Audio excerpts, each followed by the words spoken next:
तो guys question number 7 और 8 देख लेते हैं अभी। Okay, question number 7 and 8। A layer of saturated clay thick is overlain by sand 4 meter deep. 4 meter deep. The water table is 3 meter below the top surface. 3 meter below the top surface. The saturated weight of clay and sand are 18 kilonewton per meter cube and 20 kilonewton per meter cube respectively. Above the water table, unit weight of sand, above the water table, unit weight of sand 17 kilonewton per meter cube. GW, that is not a GW, that is printing mistake, gamma W. Okay, gamma W it is equals to 9.81 kilonewton per metre cube. Okay, वहां पे printing mistake है, वहां पे GW नहीं होने का होना था, वहां पे gamma W होने का होना था. ओके, सो अभी देखो, अभी यहाँ पे सैचुरेटेड यूनिट वेट भी देखे है और ड्राई डेंसिटी भी देखे है. Unit weight of sand above the water table के लिए. ओके, सो आपको effective stress below the effective pressure of horizontal plane at a depth of 9 meter below the ground surface ये भी निकालना है. एंड अगर कैपिलरी राइज अगर होता है 1 मीटर के हाइट का अबव द वाटर टेबल, तो क्या आपका ये इफेक्टिव स्ट्रेस में, क्या प्रेशर में क्या फर्क पड़ता है, ये आपको निकालना है. What will be the increase in effective stress, ये पूछा है. इंक्रीज कितना होगा इफेक्टिव स्ट्रेस, आपको ये पूछा है. ओके, सो इंक्रीज कितना होगा इफेक्टिव स्ट्रेस, आपको ये पूछा है. तो सबसे पहले आपको इंक्रीज कितना होगा वो भी देखना पड़ेगा. यानी सबसे पहले अपन ये निकालेंगे कि 9 मीटर पे कितना है, देन इंक्रीज कितना होगा वो निकालेंगे. It is very easy question. Okay, so देखो बोर्ड पे हम देख लेते हैं.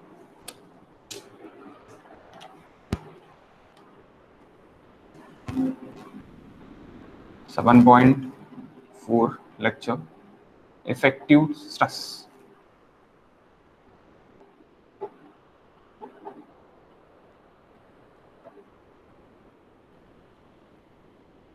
Question number 7 and question number 8. Given data, page number 45, sorry 46. So what is page, क्या क्या बोला है. 5 metre, a layer of saturated clay thick, overlay of sand. Okay, so सबसे पहले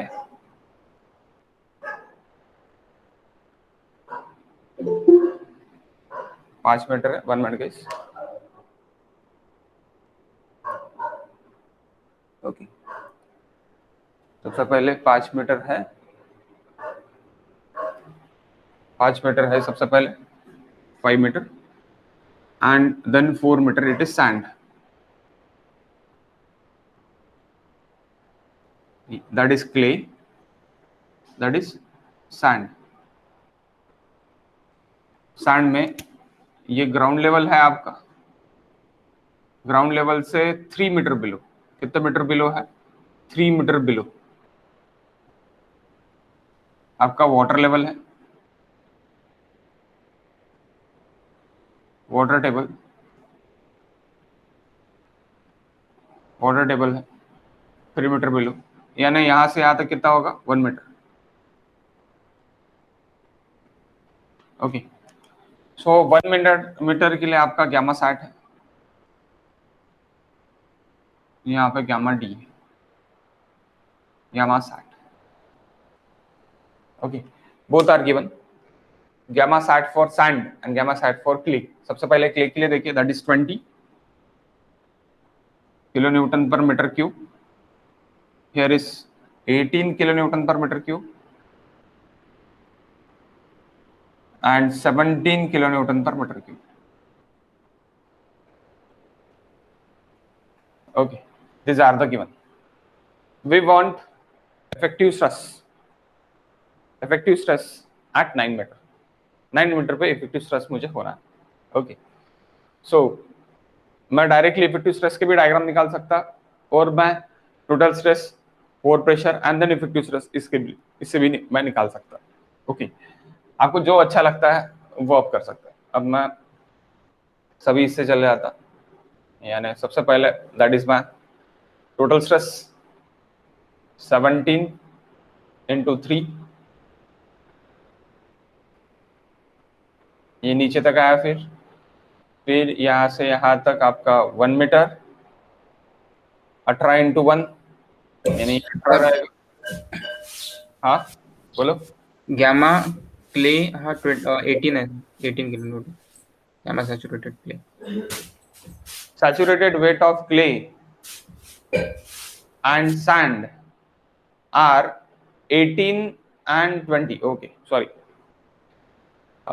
Here is gamma sat, it is 20, and it is clay, it is 18. Okay, respectively बोला है 18 and sand. Okay, so पहले 20 देके है clay के लिए, then 18 देके, sorry 18 देके है clay के लिए, and then 20 देके है sand के लिए। सही है। So here is 20, 20 into 1, then 18 gamma sat into 5.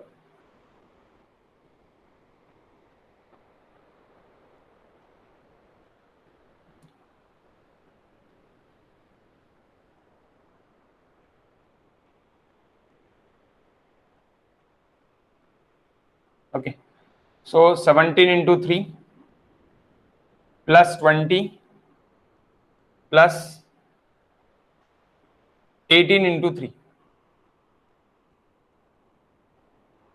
that is your total stress. What is value?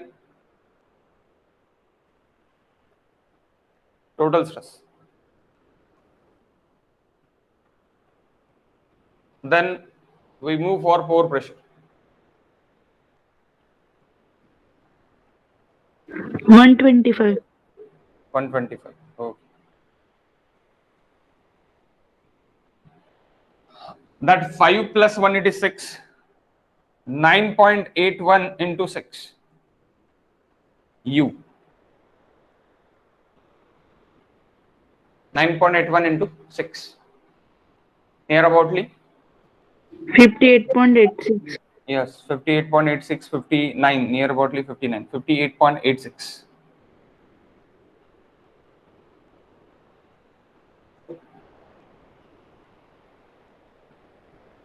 Okay. This minus this is equals to effective stress. 0, 0.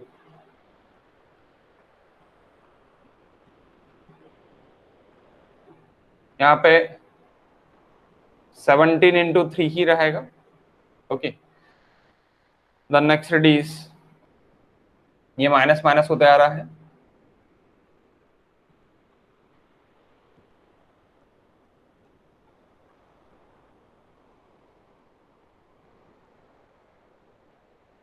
यहाँ पे क्या रहेगा 10 into 1, 10y, 10 नहीं बोल सकते आप, 20 minus 9.81, that is 10.21, sorry 10.19, 10.19 into 1,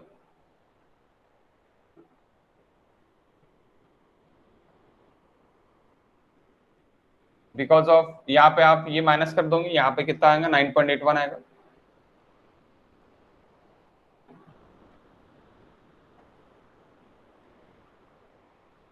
So 17 into 3,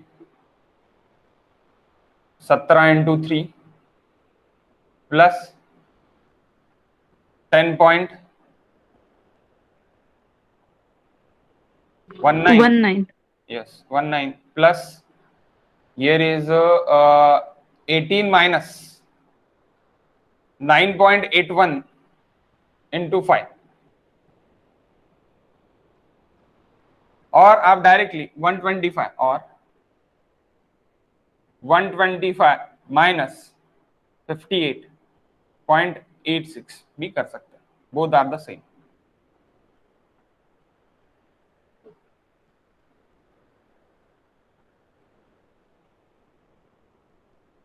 क्या आता आंसर? इस तरह आप जा सकते हैं। ये डायग्राम मैंने जानबूझ के निकाला हूँ यहाँ पे, आपने डायग्राम ना निकालते हुए भी आप डायरेक्ट कर सकते हैं, ये आपको पता है तो आप डायरेक्टली स्टेप्स से आप कर सकते हैं। ओके, डायग्राम मैंने इससे 2.14 हाँ 102.14 102 कसं काय ना, हे 125 आहे ना? सर तिथे 18 मल्टिप्लाइड बाय 5 पाहिजे होतं. इथे 5 पाहिजे होतं. ओके, हा किती आहे मग टोटल स्ट्रेस? 161. 161. हा आता येऊ शकतं 20 161 minus 58.86 201 102. 201 नहीं है 102. Sorry 102.40. 114. Okay 14. 14 kilo newton per metre square, that is effective stress. Okay, so second question आपको ये पूछा है, ये पहले सबसे पहले आपका इफेक्टिव स्ट्रेस है. बाद में आपको कौन सा क्वेश्चन पूछा है? बाद में आपको क्वेश्चन पूछा है कि 1 मीटर राइज होने से, यानी क्या राइज होने से? कैपिलरी राइज होने से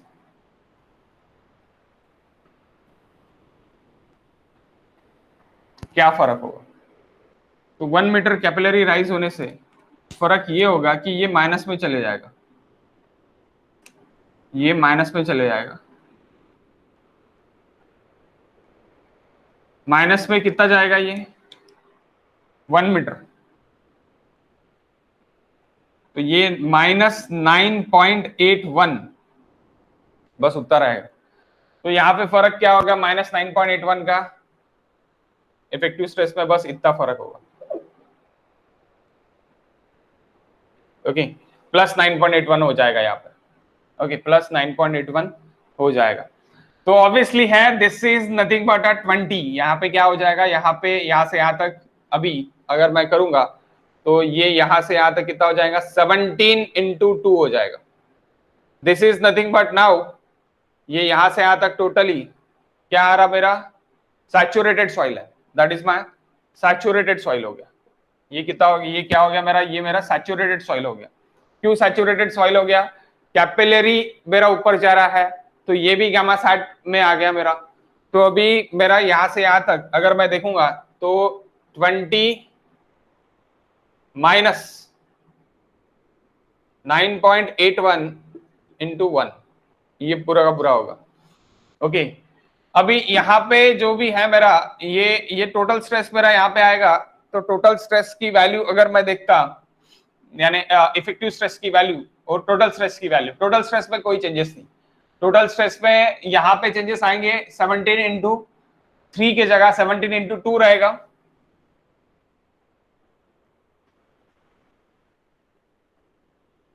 सेवनटीन × 2 और यहां पे मेरा क्या रहेगा? अभी फिर ये मेरा सेम यहां से आ तक अगेन सेम थिंग 20 × 1. ओके, तो ये एडिशन हो जाएगा 20 × 1 21 एडिशन हो जाएगा. तो ऑब्वियसली टोटल स्ट्रेस में ऐड हो रहा है, यहां पे भी ऐड हो रहा है आपका, ये माइनस में है. ओके, माइनस में है तो minus of minus that is plus हो जाता वहां पे. तो सिर्फ और सिर्फ ये इस पे प्लस हो जाएगा, लेकिन उसका इफेक्ट, कैपिलरी का इफेक्ट लास्ट कैलकुलेशन पे आपका 1 मिनट गाइस कितना इंक्रीज हो रहा है वो पूछ रहा है.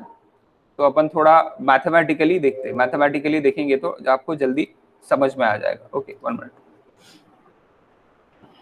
मैथमेटिकली मैंने अभी ये कर लिया तो मैं टोटल यहाँ पे ही पूरा का पूरा कैलकुलेशन इफेक्टिव स्ट्रेस का ही मैं पूरा पूरा कैलकुलेशन नीचे में फिर से आपको बताता. ओके, सो यहाँ से यहाँ तक अभी कितना है? सबसे पहले 17 × 2 है.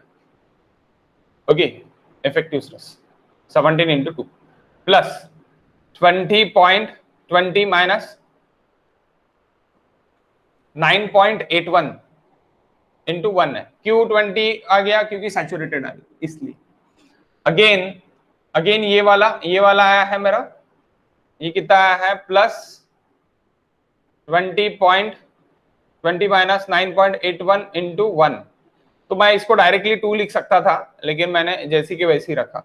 Okay, plus 18 minus 9.81 into 5। What is answer? Effective stress. What is effective stress? अब सिर्फ बढ़ रहा कहां पे? यहाँ पे ही बढ़ रहा, तो इतना ही कैलकुलेशन बढ़ेगा आपका, ज्यादा कैलकुलेशन नहीं बढ़ेगा। ओके, 17 इंटू 2 माइनस, अगर आप यानी अगर आप यहाँ का जो भी स्ट्रेस है, अगर वो स्ट्रेस में से ये स्ट्रेस माइनस कर देते, यानी प्रीवियस वाला स्ट्रेस अगर माइनस करते थे 17 इंटू 3, तो आपका उतना ही स्ट्रेस सिर्फ और सिर्फ बढ़ रहा है, बाकी कोई remaining stresses are same. Okay, remaining stresses are same. So मैं अगर इसको बोल दूं यहाँ पे, तो यहाँ पे मेरा क्या होगा? यहाँ पे मेरा और एक बार आ रहा है, दैट इज माई 17, मैं फिर से यहाँ पे लिख देता आपको 17 इंटू 2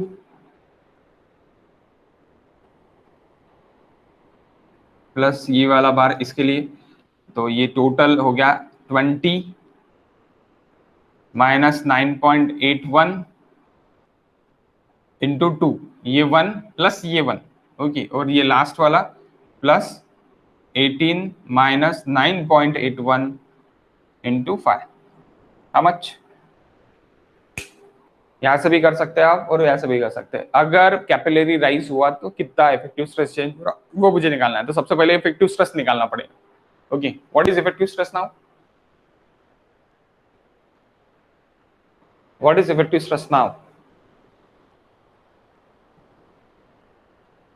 95.33. हाँ, 95.33. 95.33। Okay, kilo newton per metre square. सो सबसे पहले कितना था मेरा इफेक्टिव स्ट्रेस? कितना था मेरा पहले? ये इफेक्टिव स्ट्रेस था। Okay, that is my this effective stress.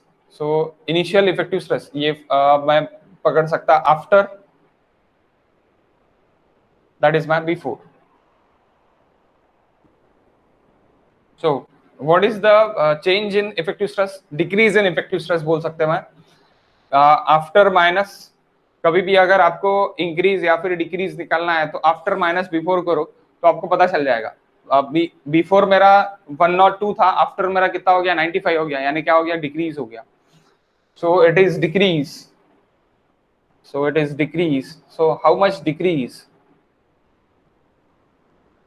Decrease in effective stress लिख सकता मैं।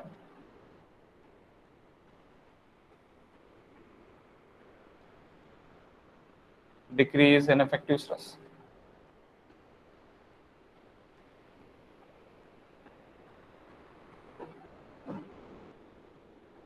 how much decrease? 102.14 minus 95.33.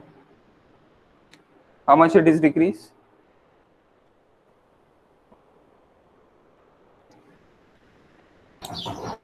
6.81. Option नहीं है, ऑप्शन नहीं है। 1 minute.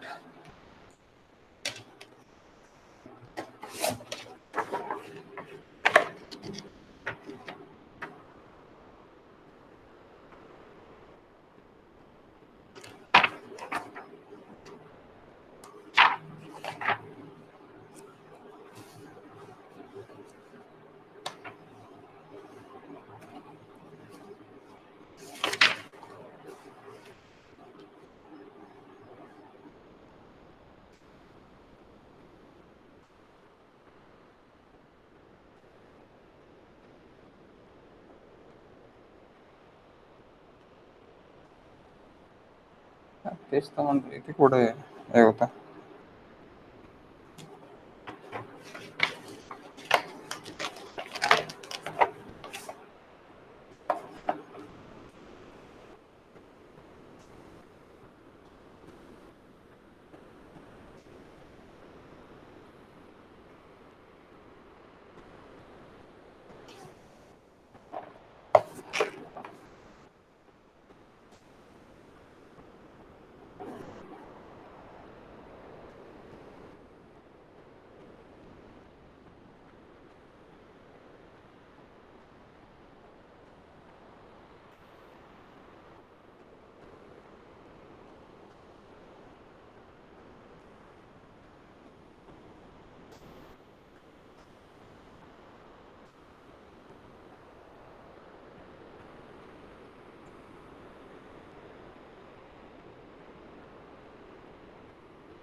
actually this is partially saturated.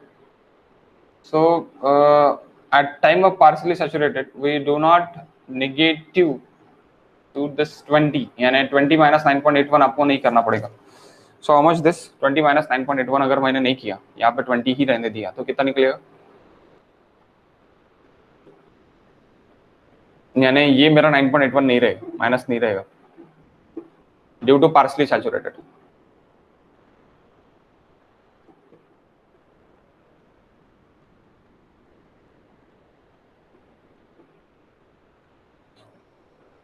How much effective stress after decreasing, increasing, जो भी हो रहा है, increasing होगा अभी.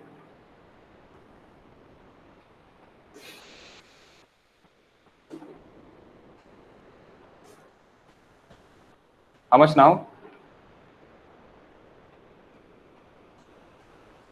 10114.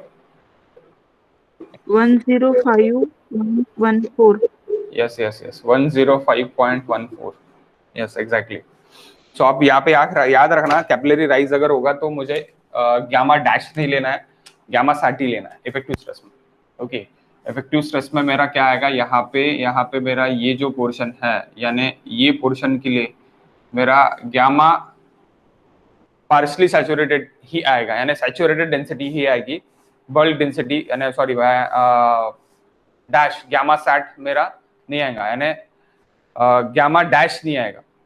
ओके, सबमर्ज डेंसिटी मेरी नहीं आएगी, तो मेरी कौन सी रहेंगी, वही डेंसिटी रहेगी. तो यहाँ पे +20 × 1 भी करना पड़ेगा मुझे. ओके, तो यहाँ पे आप मेक चेंज यहाँ पे भी कर लो और यहाँ पे भी कर लो. यहाँ पे ये 20 को मैं पकड़ता partially saturated. Okay, partially saturated. So अभी इंक्रीज हो रहा है. ओके, आफ्टर क्या हो रहा है, इंक्रीज हो रहा है. सो अभी आप डायरेक्टली निकाल सकते हैं, बिफोर और प्रीवियस में से डायरेक्टली आप निकाल सकते हैं. हाउ मच दिस, तो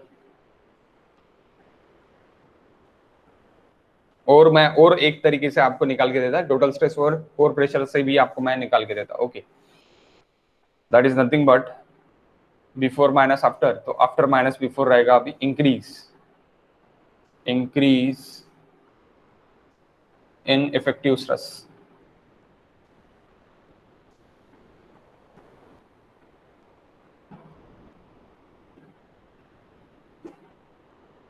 -105.14 minus 102.14, that is 3 kilo newton per metre square. मैंने बोला था आपको कि ये यहाँ से ही पता चल जाता. यहाँ पे 17 × 3 था तो 20 हो गया, तो 17 - 20 इज नथिंग बट, यानी 20 - 17 इज नथिंग बट 3. ओके, तो 3 वहां पे इंक्रीज हो जाएगा. ओके, वहां से आपको पता चल जाता कि कितना इंक्रीज हो रहा है करके, यानी वो डेंसिटी जो आने वाली डेंसिटी है वहां पे saturated density minus dry density अगर आप कर दोगे तो आपको सीधा सीधा increase capillary, due to capillary increase आपको पता चल जाता. ओके, अगर 1 मीटर के लिए है तो, अगर 1 मीटर के लिए नहीं है तो क्या करेंगे, saturated density into H minus, यानी जेड, जो भी आपका जेड राइज होगा वो, यानी आपका एच राइज होगा या फिर जेड राइज होगा वो आपका into that previous density into Z -1. Okay, यानी चेंजिंग, मैं डायरेक्टली लिख लेता, आपको फॉर्मूला डायरेक्ट आप लिख लो. Change in effective stress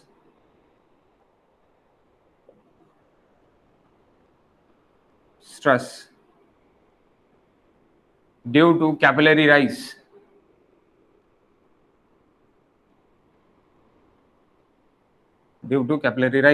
is equal to gamma D into H C, जो भी कैपिलरी राइज है वो. Okay, gamma sat into H C minus gamma D into H C. अगर यहाँ पे ये जो प्रॉब्लम है, ये प्रॉब्लम में अगर मैं करता हूं तो यहाँ पे 20 × 1 minus 17 × 1, 3 kilo newton per metre square. Okay, अगर मैं इसके जगह बोलता हूं कि मेरा कैपिलरी राइज 2 मीटर का है तो कितना कम होगा, तो कितना बढ़ेगा, तो इंक्रीज कितना होगा. If capillary rise is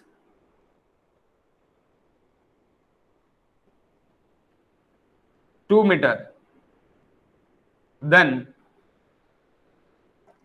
the changing effective stress is सो कितना रहेगा, 2 मीटर का है, यही सेम प्रॉब्लम है. So gamma sat into H C, वही formula, gamma sat into H C minus gamma D into H C. So यहां पे क्या रहेगा फिर 20 इंटू 2 माइनस 17 इंटू 2,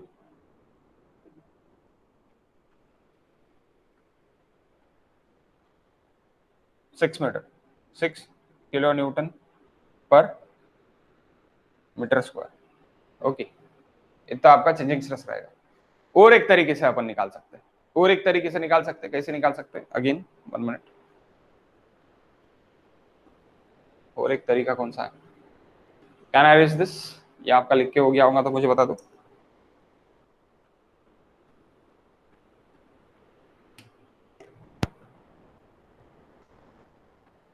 हो गया क्या लिख के, ये वाला. हेलो, हाँ sir.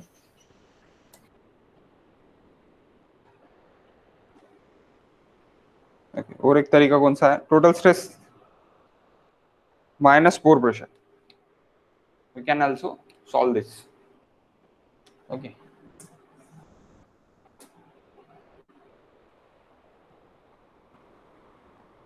can also solve this total stress minus pore pressure. So what is total stress? Sigma 17 into 2, that is gamma into 2 or gamma d into 2 plus 20 into 1 gamma sat into 1 और 2 बोल सकते हैं आप directly, क्योंकि अभी 2 metre के लिए हो गया ये, प्लस नीचे आपका कितना है 18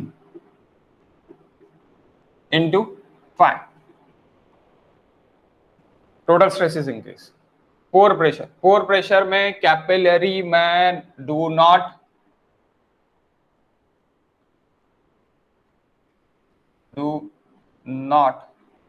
टेक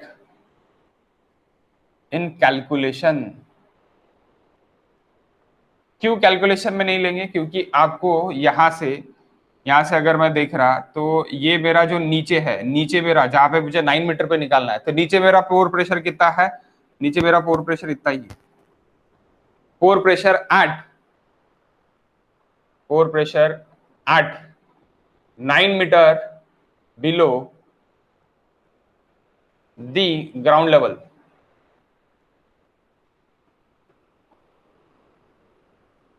ये भी 9 मीटर के लिए ही है. सो यू एट 9 मीटर अगर मैं लूंगा तो मैं ये नहीं लूंगा, यहां से 0 से ही मेरा स्टार्ट होगा, यानी 9.81 into 6 that is 58.86. How much this, 164. 3 ही बढ़ रहा ना, यहाँ पे बढ़ रहा कितना, 3 ही बढ़ रहा, 164 होगा किलो न्यूटन पर मीटर.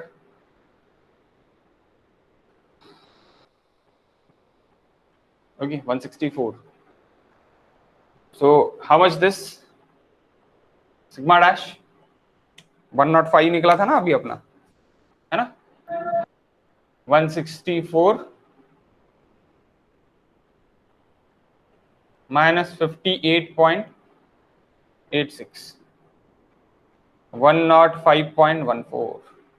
ऐसे भी आप निकाल सकते हैं. 105.14 हो गया, इसमें से आप प्रीवियस वाला, ये आफ्टर वाला हो गया, प्रीवियस वाला आप माइनस कर सकते हैं. इस तरह भी आप जा सकते हैं.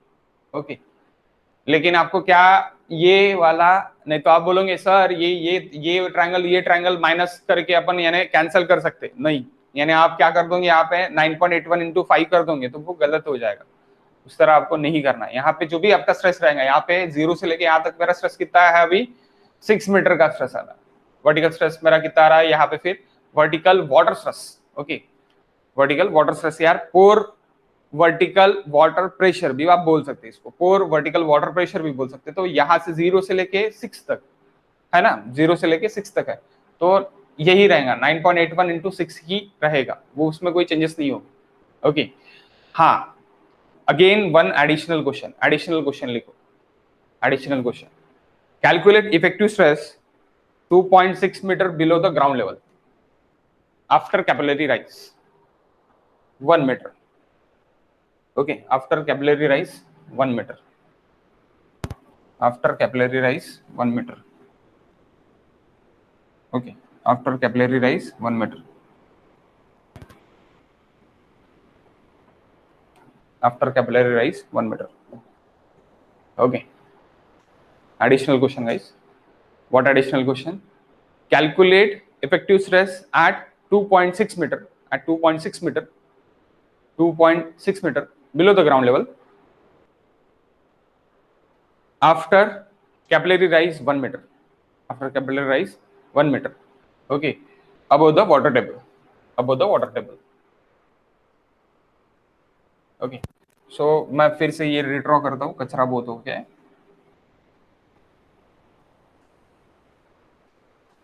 अब देखो, अब आपको इफेक्टिव स्ट्रेस कहाँ पे निकालना है, 2 पॉइंट पे निकालना है। तो मैं simple total stress minus core pressure के इससे ही जाऊंगा तो इजी रहेगा, ओके। सो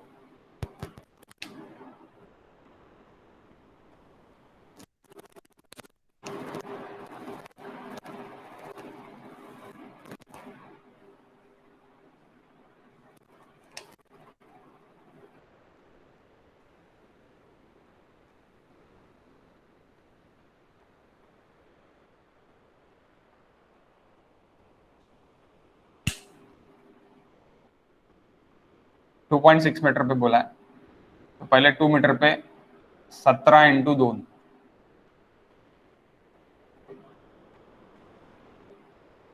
देन अभी 2.6 यानी यहां से कितना 0.6 मीटर पे आपको देखना पड़ेगा, ओके, 0.6 मीटर पे आपको देखना पड़ेगा। तो मुझे यहाँ का ही इफेक्टिव स्ट्रेस होना, यानी टोटल स्ट्रेस होना। सबसे पहले टोटल स्ट्रेस, तो सिग्मा, मैं सिग्मा टोटल स्ट्रेस का कैलकुलेशन यहाँ पे लिख रहा हूँ। तो 17 इंटू 2 प्लस 20 इंटू 0.6, 34 प्लस 12,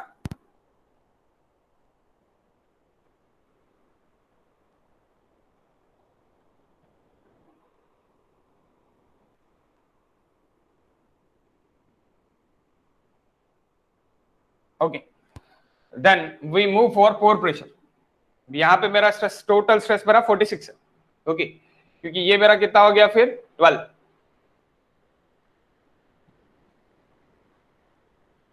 यहां पे मेरा कितना हो गया फिर ये यहां से यहां तक 46, मुझे यहां तक ही चाहिए, मुझे नीचे का कोई लेना देना नहीं है, क्योंकि pore pressure, diagram for pore pressure. अब देखो, अब ये आपका माइनस में रहेगा, minus, so that is 9.81 into 1, okay, 9.81 into 1। सो ये यहां से 0.6 पे चाहिए मुझे। सो जीरो कहां पे है आपका, यहां पे 0 है, तो ये कितना रहेगा आपका, ये टोटल 1 है यानी ये कितना रहेगा 0.4, 1 माइनस 0.6 यानी 0.4। तो यहाँ पे आपके 0 से लेके स्टार्ट हो रहा है उधर, तो ये माइनस में है आपका, माइनस में है, तो यहाँ पे आपको माइनस में वैल्यू चाहिए, तो कितनी वैल्यू रहेंगे, तो वो आपको निकालना पड़ेगा सबसे पहले। तो यू एट 0.6 कहां से, यानी 2.6 पे मेरा ये क्या रहेगा, जैसे मेरा ये 2.6 पे मैंने निकाला from the what, ground level, ground level से 2.6 पे मैंने टोटल स्ट्रेस निकाला, that is my total stress, sorry, total stress. तो वैसे ही मुझे पोर प्रेशर भी निकालना है, पोर प्रेशर भी निकालना है। तो सबसे पहले आपको ये ट्रायंगल सॉल्व करना पड़ेगा। ट्रायंगल कैसे सॉल्व करेंगे अपन, ट्रायंगल सीधी सीधी बात है, 1 मीटर के लिए कितना है, 1 मीटर के लिए 9.81 है, तो 0.4 के लिए कितना रहेगा, तो 0.4 इंटू 9.81, खत्म।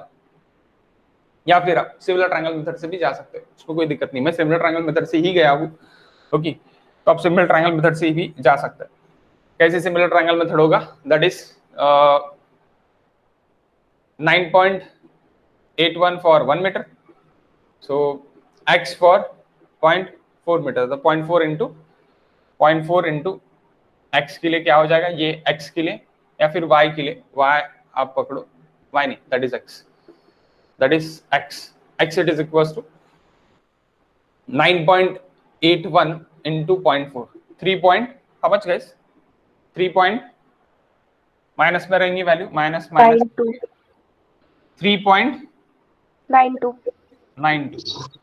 3.92 kilo newton per metre square. Okay, सो अभी ये माइनस में है, वैल्यू क्या है माइनस में, माइनस 3.92 पकड़ो आप, कोर प्रेशर, एक मिनट यहाँ पे निकाल लेता, core pressure at 2.6 minus 3.92 kilo newton per metre square. तो इफेक्टिव स्ट्रेस क्या रहता, effective stress is equals to total stress minus core pressure, it is equals to total stress 46 minus of minus 3.92, यानी add करना पड़ेगा आपको, तो that is nothing but 49.94 kilo newton per metre square, that is your effective stress. बढ़ेगा effective stress. अब इसकी भी diagram लगे तो मैं आपको बता देता कि how the diagram is act.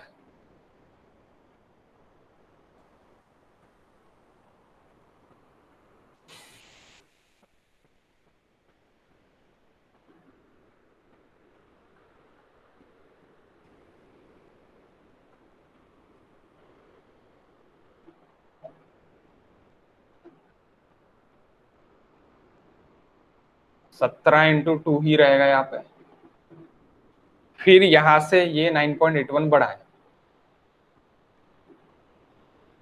फिर ये ऐसी हुआ है, तो आपने इफेक्टिव स्ट्रेस कहाँ पे निकाला, आपने इफेक्टिव स्ट्रेस यहाँ पे निकाला, यहाँ पे निकाला, तो ये आपका इफेक्टिव स्ट्रेस कितना है अभी, ये आपका इफेक्टिव स्ट्रेस है यहाँ पे इतना 49.94, it is the effective stress, it is the effective stress। okay, 2.6 metre पे,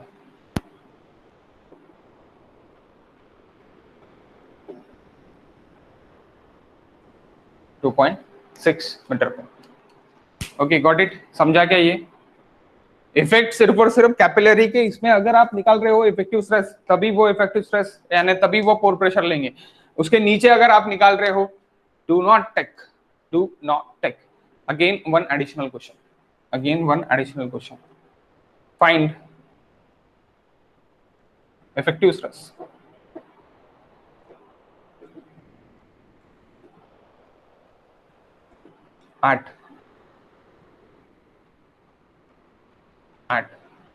just at 3 meter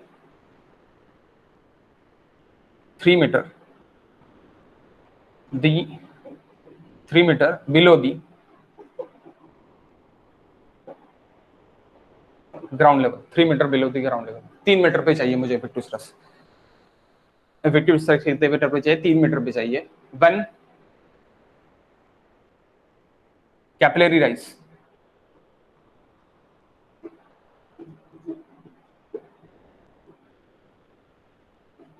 one metre above the ground level, above the water table, same condition, huh? So what is my effective stress, total stress is equals 3 metre पे मेरे को total stress होना, total stress 3 metre पे होना, तो क्या रहेगा 17 into 2 plus 20 into 3 20 into 1, that is my total stress. 20 add कर दूंगा मैं, 34 प्लस 20 54, एंड यू मेरा 3 मीटर पे कितना है, 0 है, 0। तो इफेक्टिव स्ट्रेस क्या हो जाएगा, same 54, total stress minus u, it is equals to 54। Please note this. Okay, ये समझ लो, यहां से 0 हो जाएगा। ये वाला जो इफेक्टिव यानी जो ऊपर वाला जो पोर्शन है, जो कैपिलरी वाला जो पोर्शन है, पार्सली सैचुरेटेड वाला जो पोर्शन है, वो निग्लेक्ट हो जाएगा जैसे भी मैं वाटर टेबल से नीचे आऊंगा। वैसे वाटर टेबल से ही स्टार्ट हो जाएगा कि उसको निग्लेक्ट करना। ओके, सिर्फ और सिर्फ क्या करना पड़ेगा आपको, वो पार्सली सैचुरेटेड है करके आपको यहाँ पे डेंसिटी कौन सी लेना पड़ेगा, सैचुरेटेड डेंसिटी लेना पड़ेगा in both, in effective stresses also and total stresses also. Okay, that's why these are the changes। Okay, ये आपको याद रखना पड़ेगा। नेक्स्ट क्वेश्चन के लिए जाते हैं, we move for next question।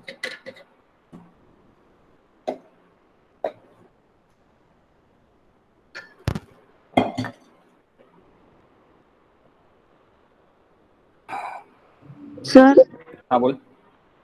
Sir ते परत एकदा सांगा ना, पोर प्रेशर 0 कसं आलं? मायनस मध्ये राहते ना बोर प्रेशर, एक मिनिट।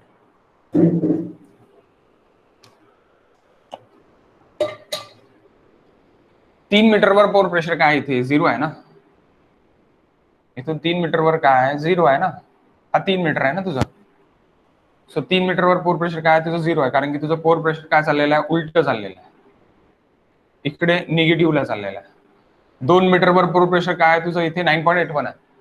ओके, 2 मीटरवर इथे 9.81 आहे, मग इथे कमी कमी होत चाललेलं, निगेटिव्ह आहे ना तर निगेटिव्ह तुझा 0 कुठे होत आहे, जितना तुझा पोर प्रेशर आहे ना कॅपिलरी राईज चालू होत आहे तिथे तुझा 0 राहणार। कॅपिलरी राईज माझा चालू कुठनं होत आहे, वॉटर टेबल पासून चालू होत आहे, वॉटर टेबल पासून माझा कॅपिलरी राईज चालू होत आहे, त्या कारण इथे माझा पोर प्रेशर 0 राहणार, पोर प्रेशर माझा 0 राहणार, कारण इथं माझा काय चाललेलं आहे, मी उलट्या दिशेने चाललेला आहे, अपवर्ड चाललेला आहे। Water flow upward to downward, not downward to upward, without any pressure। okay, without any pressure। so hey capillary मध्ये बसलेला सॉइल आहे, जे की बसलेला वॉटर आहे, जे की टेन्शन मध्ये आहे, नॉट इन कॉम्प्रेशन। सो हे टेन्शन मध्ये बसलेलं आहे, आणि त्याचं कारण हे आहे की खालून एक पाऊस पडून गेलेला आहे वरतून, त्या कारण एक हा झालेला आहे, एवढा त्यांनी पकडून ठेवलेला आहे कॅपिलरी राईज, और खालून असं काहीतरी घडलेलं आहे की वरच्या एका कॅपिलरी विंग मधून एका पाइपिंग मधनं पाणी इकडे आलेलं आहे, त्या कारण हे पाणी वरती चढलेलं आहे।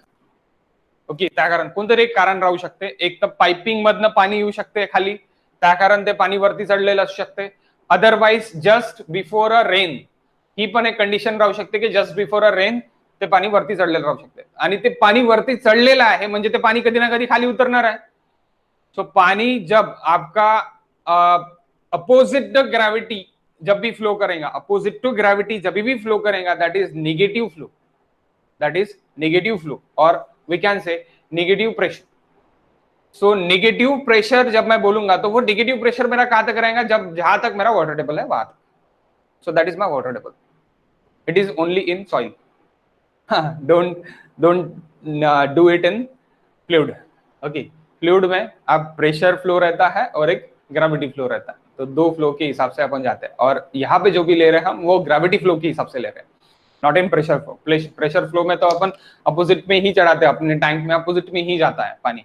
Okay, opposite to the gravity ही जाता है प्रेशर फ्लो में। ओके, बट यहाँ पे मेरा टोटली जो भी मैं सॉइल में लेने वाला हूँ that is totally by gravity flow. तो ग्रेविटी फ्लो के अगेंस्ट में वाटर जा रहा है, दैट्स व्हाई नेगेटिव स्ट्रेस। तो वो नेगेटिव वाटर स्ट्रेस जो भी आपका है, वो वाटर स्ट्रेस आपका यहाँ पे 0 है, यहाँ पे इसलिए 0 है, इसलिए मैंने 0 लिया, ऊपर वाला मैं कंसिडर नहीं करूंगा, क्योंकि 0 से अपवर्ड तक जा रहा है, 0 से इंक्रीज होते होते जा रहा है ऊपर, इसलिए मैंने 2.6 पे भी निकाल के दिया तुमको, और इसलिए मैंने 0 पे भी निकाल के दिया।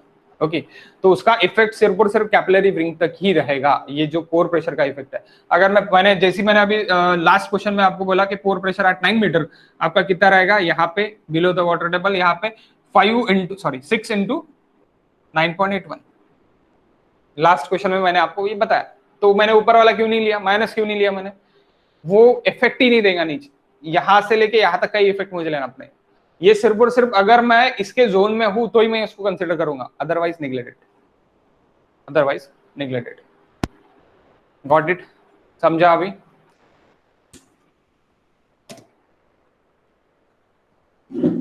समझा क्या गाइस?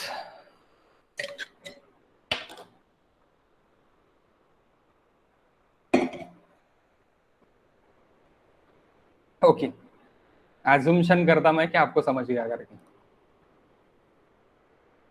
इस तरह के बाकी भी क्वेश्चन आप सॉल्व करो तो आपको इजी जाएगा। Common data question, question number 9 and 10। Profile consist of surface level clay आपका है 4 मीटर थिक का, वहां पे आपको डेंसिटी देके है 19.5। सैंड देके है आपको कितना देके है आपको सैंड 2 मीटर थिक, उसकी डेंसिटी देके है 18.5। Okay, over laying of impervious rock, over laying of impervious rock, impervious rock के ऊपर आपको उसको रखा है। ओके, क्या बोला है? Soil profile consist of surface layer of clay, surface layer of clay. Surface layer यानी क्या रहेगा गाइस? ऊपर वाली layer. Okay, surface layer of clay.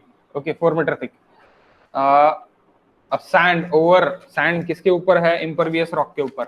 Sand किसके ऊपर है? इम्परवियस रॉक के ऊपर है। Okay, water table is at a ground surface, ground surface पे वाटर टेबल है, यानी ये दोनों सैचुरेटेड डेंसिटी है। If the water level is stand pipe driven, अगर स्टैंड पाइप मैंने खुद दिया into the sand layer rises 2 meter above the ground surface, rises 2 meter above the ground surface. Okay, ऐसी बोला है। The effective stress at a depth of 6 meter, at a depth of 6 meter आपको निकालना है। और increase in effective stress at the top of the rock when artesian head in sand is reduced by artesian head. Okay, there is denoted artesian head, और artesian head के बारे में मैंने आपको बताया भी था कि आर्टिशियन हेड है क्या करके। ओके, आर्टिशियन हेड यानी क्या है कि अगर आपने सैंड में पीजोमीटर डाल दिया और उसके बाद आपका आर्टिशियन हेड ये 2 मीटर अबो चले गया तो उसके वजह से आपका पोर प्रेशर क्या आएगा वो आपको देखना है। ओके, सो आर्टिशियन हेड भी आपको लेना है। आर्टिशियन हेड क्या है तो ओके, और आर्टिशियन हेड ये एक अलग कंसेप्ट है। आर्टिशियन हेड यानी अबोव द वाटर टेबल, आपका वाटर टेबल के ऊपर वाटर नहीं है लेकिन वाटर प्रेशर आपका वो 2 मीटर ज्यादा वाला है। वो मैं आपको बोर्ड पे बताता कि 2 मीटर ज्यादा वाला वाटर प्रेशर आपका कैसी है और किस तरह है। ओके, सो यहाँ पे क्या बोला है? आर्टिशियन हेड के वजह से इन द इंक्रीज, 10वें क्वेश्चन में क्या बोला है? In the increase in effective stress at the top of rock when the artesian head in the sand is reduced by 1 meter, 1 metre अगर रिड्यूस होगा तो मेरा विल बी इंक्रीज, यानी मेरा विल बी क्या होगा? तो विल बी इंक्रीज होगा। आर्टिशियन हेड जब भी आपका रिड्यूस होगा, U is reduced, pore pressure is increase, U is reduced, effective stress is increase, यानी आपका पोर प्रेशर अगर डिक्रीज होगा तो इफेक्टिव स्ट्रेस इंक्रीज होगा। ओके, तो वो कैसी होगा, किस तरह होगा वो भी अपन अभी देखते हैं, और कितना होगा वो भी अपन देखते हैं। It is very easy. Okay, सबसे पहले आप बोर्ड पे देख लो।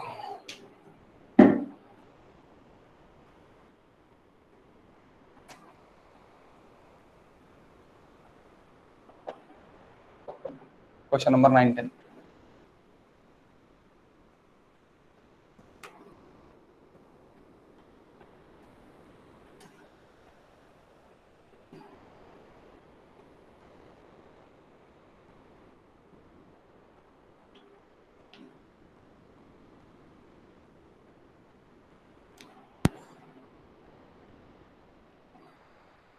क्या बोला है आपको? सरफेस लेयर आपका क्ले लेयर है।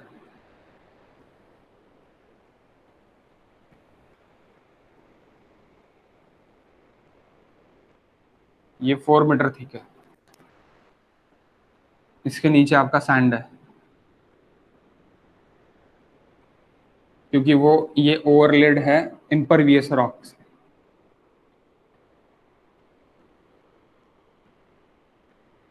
ओके, आपने क्या किया, वाटर टेबल आपका यहाँ पे, कब वाटर टेबल आपका यहाँ पे है, वाटर टेबल एट ए ग्राउंड लेवल, ये जीएल पे ही आपका वाटर टेबल है।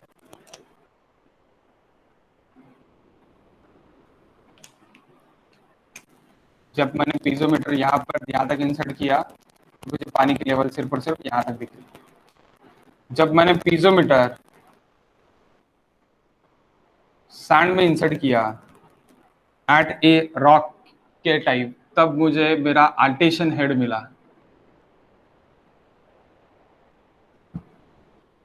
2 मीटर राइज। पानी इसके ग्राउंड लेवल के ऊपर है क्या? नहीं, उसका प्रेशर ज्यादा है, उसका प्रेशर ज्यादा है। तो इस टाइम क्या होगा, अगर आप खुद दोगे यहाँ पे, यहाँ तक खुद दोगे, सैंड की लेयर तक खुद दोगे, तो आपको स्प्रिंग मिलेगा, स्प्रिंग। तो स्प्रिंग की हाइट यहाँ पे 2 मीटर की है। लोग बोलेंगे जादू, लेकिन इट इज नॉट अ जादू। ये किस तरह होता है ये मैंने पढ़ाते वक्त आपको बताया है कि ये इस तरह की लेवल है, ये ग्राउंड लेवल आ गया नीचे और यहाँ तक आपका वाटर लेवल है सपोज। तो ये आपका वाटर लेवल यहाँ तक है, तो that is your head, that is your artesian head. फिर यहाँ से अगर आप खुद दोगे, पाइप खुद दोगे आप यहाँ पे, यहाँ से यहाँ तक, तो आपका पानी कहाँ तक फ्लो होगा, पानी आपका यहाँ तक फ्लो होगा। जो भी हेड लॉस होगा, हेड लॉस कंसिडर करके, फिर हेड लॉस अगर सपोज यहाँ से यहाँ तक हेड लॉस है, तो पानी यहाँ तक आपका फिर स्प्रिंग होगा, ऐसी उड़ेगा। ओके, तो उड़ने का क्या है, उड़ने का मतलब क्या है कि वो आर्टिशियन हेड है, that is your artesian head. Okay, so artesian head है। तो ये artesian head plus that is 2 metre, that is your, this is 4 metre, that is 2 metre. Okay, so total head of water head आपका कितना है, 8 metre. Okay, there is what is density of clay, 19 है क्या? Yes, density of clay is 19.5,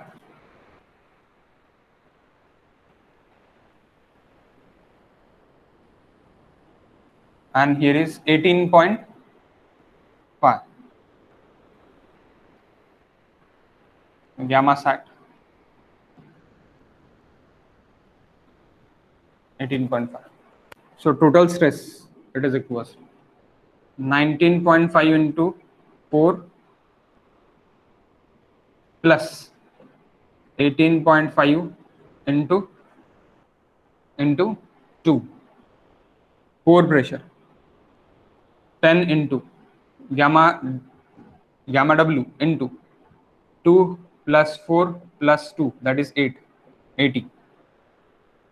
अब आप बोलेंगे sir ये 2 क्यों लिया? क्योंकि आर्टिशियन हेड है गाइस, ऊपर में वाटर नहीं है, लेकिन लेना पड़ेगा मुझे क्योंकि मेरा ये टोटल वाटर प्रेशर जो है वो 8 मीटर के लिए है।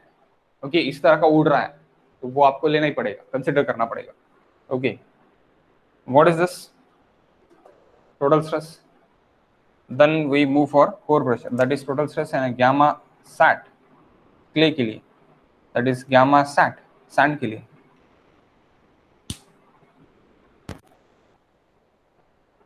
Effective stress it is equal near aboutly 80 minus 2 म्हणजे 78 प्लस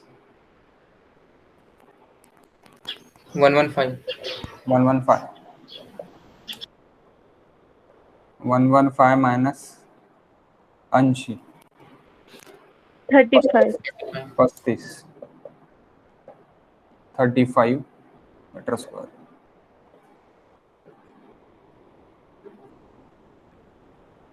ओके, तो ये आपका पहला आंसर है 35, that is D, D is the answer. अब क्या बोला है आपको क्वेश्चन नंबर 10 में, क्वेश्चन नंबर 10 में आपको बोला है कि artesian head it is decreases, so यानी you it is decreases, then effective stress it is increases, u it is decreases, effective stress it increases। u कितना डिक्रीज हो रहा, 1 मीटर डिक्रीज हो रहा बोल रहा, तो 1 मीटर डिक्रीज हो रहा है यानी 10 into 2 plus 4 plus 1 यानी 70 हो गया। सो टोटल स्ट्रेस तो वही रहेगा गाइस, उसमें कोई चेंजेस नहीं है। 115 इफेक्टिव स्ट्रेस 115 माइनस 70 यानी कितना हो गया 35 सॉरी 45। तो इंक्रीज कितना हो गया 10 से इंक्रीज हो गया, सबको दिख रहा है। Effective stress increases is equals to 45 minus 35 10 kilonewton per meter square, that is effective stress increases. So 10 is the answer. Which is answer? 10. A is the answer. kilonewton per meter square kPa भी बोल सकते हैं आप। Okay, then we move for next question. समझा ना ये, इसमें कोई डाउट नहीं है ना? आर्टिशियन हेड है बाबा वो। ओके,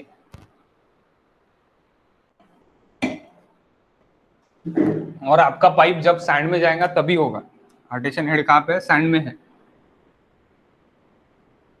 सैंड में जब आप पाइप डालोगे तभी ये आर्टिशियन हेड आएगा। अब क्यों सैंड में मैं पाइप डालूंगा तभी आएगा? सीधा सीधा यहाँ पे जो भी परमेबिलिटी रहती है that is impervious permeability near aboutly clay में and pervious type permeability it is in sand. तो जब भी आप सैंड में पाइप घुसा दोगे तो परवियस टाइप परमेबिलिटी रहेंगी, तो वो परमेबिलिटी से क्या हो जाएगा, ये पाइप में डायरेक्टली वाटर आ जाएगा। तो पाइप में डायरेक्टली वाटर आ जाएगा तो वाटर गेट आर्टिशियन राइजेस। अब यहां तक क्ले से क्यों नहीं जा रहा था? क्योंकि क्ले का प्रॉपर्टी ही इम्परमेबल था, दैट्स व्हाई नहीं जा रहा था। Okay okay guys, next question number 11। Okay 10 ही क्वेश्चन थे लगता। असाइनमेंट क्वेश्चन नंबर 1 2 3, इसमें कोई डाउट होगा तो प्लीज पूछ लो आप। Any doubt in question number 1, question number 2, question number 3? Is there any doubt?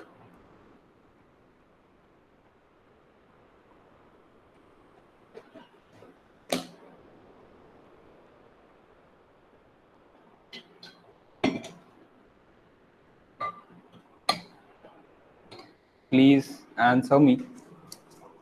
Is there any doubt, guys? No sir. Okay. किसी को भी नहीं है? प्राची? नहीं सर, 5th क्वेश्चन में डाउट है। 5th क्वेश्चन में डाउट है। प्रणीता सॉल्व करूं बाला का? हो सर। ओके, खुशबू? सर असाइनमेंट वाले अजून सॉल्व नाही केलं। बरं, करून बघशील पूर्ण, पूर्ण डाउट राहिला तर सांगशील, ठीक है। 5th क्वेश्चन में डाउट है प्राची आपको? हाँ सर, मेरा आंसर गलत है मतलब उसका। नो इश्यूज, देख लेते अभी आपण। तृप्ती तुला कशा कोणत्या क्वेश्चन मध्ये डाउट असाइनमेंट मध्ये? 5th मध्ये सर। ओके, देखो फिर 5th question. Taking a saturated unit weight of the soil as 20 kilonewton per metre cube. Saturated unit weight बोला है सॉइल का, वो कितना बोला है? 20 kilonewton per metre cube. Approximately depth of effective vertical pressure, approximately depth at which effective vertical pressure equal to what? 100 meter cube in typical deposit submerged soil is।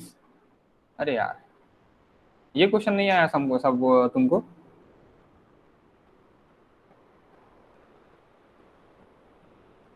ठीक है, देख लो, अभी बता देता मैं बोर्ड पे। ओके, मैं बोर्ड पे अभी बता देता आपको कि कैसी सॉल्व करेंगे इसको। It is so conceptual question actually. What type of concept is there? If water table, ये ग्राउंड लेवल है मेरा, सॉरी ग्राउंड लेवल है, ग्राउंड लेवल पे ही मेरा वाटर टेबल है, और यहाँ पे एक h डिस्टेंस है। h डिस्टेंस पे आपको इफेक्टिव स्ट्रेस देके कितना देके है आपको इफेक्टिव स्ट्रेस? 100 kPa, 100 kPa आपको देखे इफेक्टिव स्ट्रेस। और डेंसिटी क्या देखे? Gamma sat 20 kilo newton per metre cube देखिए। So what is gamma dash 20 minus 10 kilo newton per metre cube submerge density. Okay, so मुझे H फाइंड करना है। I want to find H। Effective stress is given at H metre पे देखिए मुझे, तो वो क्या रहेगा, gamma dash into H रहेगा 100, that is 10 into H।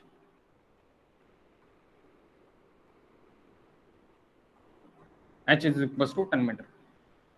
क्यों सबमर्ज क्यों लेते हैं हम, क्योंकि मेरा क्या होता है, total stress minus pore pressure, total stress minus pore pressure होता है। Okay, that's why effective stress पे मैं कौन सी डेंसिटी लेता, इफेक्टिव स्ट्रेस पे मैं सबमर्ज डेंसिटी लेता। दैट्स व्हाई मैंने क्या लिया, सबमर्ज डेंसिटी मैंने ली, इसलिए 10 मीटर मेरा आंसर है। अभी कोई डाउट प्राची? नहीं सर। ओके,